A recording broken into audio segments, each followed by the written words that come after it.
Hello everyone. तो आज मैं बनाने जा रही हूँ छोले भटूरे, जो सभी की पसंदीदा रेसिपी है। तो इसके लिए मैंने 1 कटोरी छोले भिगोए थे सफ़ेद वाले 4-5 घंटे के लिए, और उबालने के लिए अभी मैं रखूँगी। कुकर मैंने तैयार कर रखा है। तो उससे पहले मैंने एक सफ़ेद कपड़ा लिया है, बारीक लेना है हमें, कपड़ा मोटा नहीं लेना। उसके अंदर मैंने 2 चम्मच चाय की पत्ती डाल लिया, कोई सी भी चाय की पत्ती डाल सकते हो, और आधा तेज़ पत्ता डाला है मैंने, छोटा जो तेज़ पत्ता होता है। 3-4 लौंग है, एक छोटा टुकड़ा दालचीनी का है, और 3-4 ही काली मिर्चें। इन सबको बहुत अच्छे तरीके से हमें बांधना है उस पोटली में, गांठ नहीं खुलनी चाहिए। और इस पोटली को बांधकर हम छोले भिगोए थे ना मैंने, तो वो छोले हम इसके अंदर डाल देंगे, कुकर के अंदर। और उसके बाद इस पोटली को इसके अंदर डाल देंगे, और साथ में डालेंगे 1/4 चम्मच जो मसालेदानी की होती है छोटी वाली, वो डालेंगे सोडा, खाना सोडा जो है, मीठा सोडा जिसे बोलते हैं। और आधा चम्मच मैं डालूँगी इसके अंदर नमक। ठीक है, छोले 1 कटोरी हैं तो आधा चम्मच नमक बहुत है, क्योंकि उसके बाद जब हम इसकी सब्ज़ी बनाएंगे तो उसमें भी नमक डालेंगे। उसके बाद मीडियम आंच पे इसको हम कम से कम 5-6 सीटी लगा लेंगे। 5-6 सीटी में ये बिल्कुल तैयार हो जाएंगे छोले। तो मैंने ये छोले वो लिए हैं, जैसे एक तो होते हैं ना मोटे छोले, एक छोटे वाले होते हैं। मोटे वाले तो घुल जाते हैं, ये मैंने थोड़े छोटे वाले लिए हैं जो घुलते नहीं हैं पर गल जाते हैं। उसके बाद 1 कटोरी मैंने लिया मैदा, और उसके अंदर 1/4 चम्मच मैंने डाला है बेकिंग पाउडर, और आधा चम्मच नमक, 2 चम्मच सूजी डाली है, और आधा चम्मच मैंने डाला है बूरा, मोटा बूरा जो होता है ना, और 2 चम्मच मैंने इसमें डाला है दही। तो इन सारी चीज़ों को हम अच्छे तरीके से मिक्स कर लेंगे।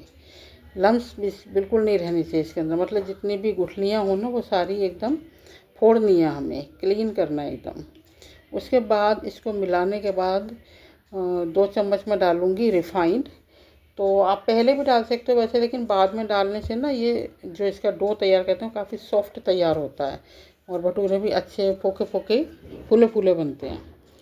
तो आटे को बहुत अच्छे तरीके से हम संभाल देंगे, और थोड़ा थोड़ा पानी डाल के इसको हम गूँधेंगे। ठीक, गूँधने के बाद इसको हमें इस तरीके से 1-2 बार हमें हथेली से ना ऐसे खींच खींच के मसलना है, इससे भटूरे की जालियाँ बनेंगी अच्छी, और डो इस तरीके से तैयार हो जाएगा। आप अगर उंगली से दबा कर देखो तो आटा ना वापस आएगा थोड़ा सा फूल कर, धीरे धीरे करके। अगर ऊपर की तरफ आएगा तो समझो हमारा आटा बिल्कुल रेडी है। इसके बाद इसको हम कटोरी में ढक के रख देंगे, और या फिर किसी कपड़े से भी हम इसको ढक सकते हैं। इधर हमारी 4-5 सीटी लग गई। अब छोले भी चेक कर लेते हैं। तो छोले भी बन के तैयार हो गए हैं, देखो ये बिल्कुल रेडी हैं। उसके बाद जो पोटली हमने इसके अंदर डाली थी उसको हम निकाल लेंगे बाहर, और छोले और पानी को अलग अलग कर देंगे। ठीक है, ये क्योंकि हमें छोले जो हैं वो थोड़े से अलग निकाल के ना, जितने भी छोले हैं उसमें से थोड़े से छोले अलग निकालने हैं, उनको हम घोंटेंगे। अब इसके लिए हम मसाला तैयार करते हैं। ये मसाला वैसे साबुत वाला डालते हैं, उसके बाद मिक्सी में पीसते हैं भूनने के बाद, पर मेरे पास ऑलरेडी सबका पाउडर है तो मैं पाउडर इस्तेमाल कर रही हूँ।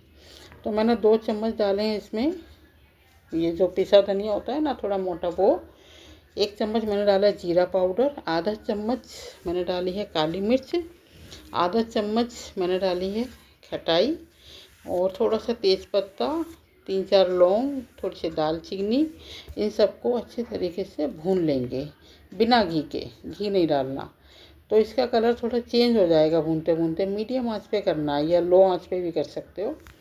और उसके बाद एक खुशबू आएगी, तो समझो ये हमारा मसाला तैयार। अब इसको हम एक कटोरी में पलट के रख लेंगे। ये आएगा हमारी छोले की सब्ज़ी बनाने के काम आएगा, जो कि हलवाइयों जैसी बनेगी। और इस मसाले को हम और सब्जियों के लिए भी डालने के लिए बना के रख सकते हैं। सब्ज़ी का टेस्ट ही चेंज हो जाता है, ऐसा लगता है जैसे मार्केट से मंगाई है। उसके बाद फ्राइंग पैन में 2 चम्मच रिफाइंड डाला, या तेल भी डाल सकते हो, और आधा चम्मच मैंने डाली है इसके अंदर हींग, थोड़ा सा जीरा डाला है, और उसके बाद आधा चम्मच जो है वो अदरक लहसुन का पेस्ट डाला है, और एक छोटी प्याज बारीक बारीक काट के डाली है। तो ये सब चीज़ों को भून लेंगे। लाइट बिल्कुल ब्राउन होने के बाद मैंने एक मीडियम साइज़ का टमाटर भी ग्रेट करके रखा हुआ था, कद्दूकस करके मोटा मोटा सा, तो वो भी हमने इसमें डाल दिया। साथ में थोड़ी सी वही काली मिर्च डाल दी और जो हमने मसाला बना के रख रखा था छोले के लिए, वो 1 चम्मच डाल देंगे। ठीक है, उसके बाद इन सब चीज़ों को भूनेंगे मीडियम आंच पे। तो जो मसाला हमने बना के रखा था उसमें से 2 चम्मच मसाला हम जो ये छोले थे ना हमारे, उन सब में मिक्स कर देंगे। इससे ना वो मसाला जो है वो अच्छे तरीके से छोले में मिक्स हो जाएगा और उसके बाद खुशबू भी आएगी। तो ये चीज़ें छोटे छोटे टिप्स जो है ना वो सब्ज़ी का टेस्ट बढ़ाते हैं। और मेन बात ये है कि हलवाई इन सब चीज़ों का इस्तेमाल करते हैं, मतलब इस तरीके की जो ट्रिक्स होती हैं ना, उनकी जो चीज़ हमें अच्छी लगती है वो इस तरीके से ही बनाते हैं। तो उसके बाद अब ये हमारी ये तैयार है। तो मैंने इसमें थोड़ा सा जीरा पाउडर डाला है, आधा चम्मच मैंने इसमें डाला है नमक, वाइट वाला नमक मसाले के अंदर, और आधा चम्मच मैंने डाली मिर्च। उसके बाद मतलब मसाले डालते डालते हमें इसको मिलाते भी जाना है। और थोड़ा सा मैंने इसके अंदर फिर से धनिया पाउडर डाल दिया है। तो इस सब चीज़ों को अच्छे तरीके से मिला लेंगे और थोड़े से 1-2 चम्मच छोले ना इसके अंदर डाल के हम घोंट देंगे। इससे ना सब छोले की सब्ज़ी में थिकनेस आएगी। थोड़ा पानी डालकर, थोड़ा थोड़ा सा पानी डालकर इसको हम अच्छे तरीके से गाढ़ा कर लेंगे। ये जो है ना, जो अब मसाले के साथ जो हमने ये घोंटे हैं, ये चटनी का काम करेंगे। उसके बाद फिर थोड़ा सा जो मसाला हमने पीस के रखा था वो 1 चम्मच मसाला फिर से डाल देंगे।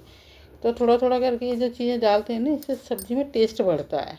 अब जब ये भून गए, सारे मसाले वसाले मिक्स हो गए, तो जो बाकी के छोले थे वो सारे छोले इसके अंदर हम डाल देंगे और पानी डालेंगे जितना हमें सब्ज़ी रखनी है। जैसे पतली तो रखते नहीं है, खैर छोले भटूरे के साथ गाढ़ी सब्ज़ी होती है, तो वो सारा उस हिसाब से पानी डालेंगे। उसके बाद जो मसाला हमारा बचा था, वो बचा हुआ सारा मसाला हम इसके अंदर डाल देंगे। इस तरीके से मतलब मसाले को 2-3 बार करके डालना है। जैसे थोड़ा मसाला भुना तब डाल दे तो सब्ज़ी में ना एक अलग ही टेस्ट आएगा। तो हमारी वो सब्ज़ी भी रेडी हो गई। जितनी थिकनेस रखनी थी उस हिसाब से थिकनेस रख के उसको हम गैस को बंद कर देंगे। अब क्या करेंगे कि जैसे छोले भटूरे के साथ अचार अलग से होता है, प्याज अलग से, तो कई बार घर में अचार नहीं होता, तो जो मसाला बचा हो ना, मोटी मोटी प्याज काट के वो मसाला उसके अंदर मिक्स कर दो, तो हमारा वो अचार वाली प्याज रेडी हो जाएगी। फिर जो आटा हमने गूँधा था उस आटे की लोइयाँ बनाओ।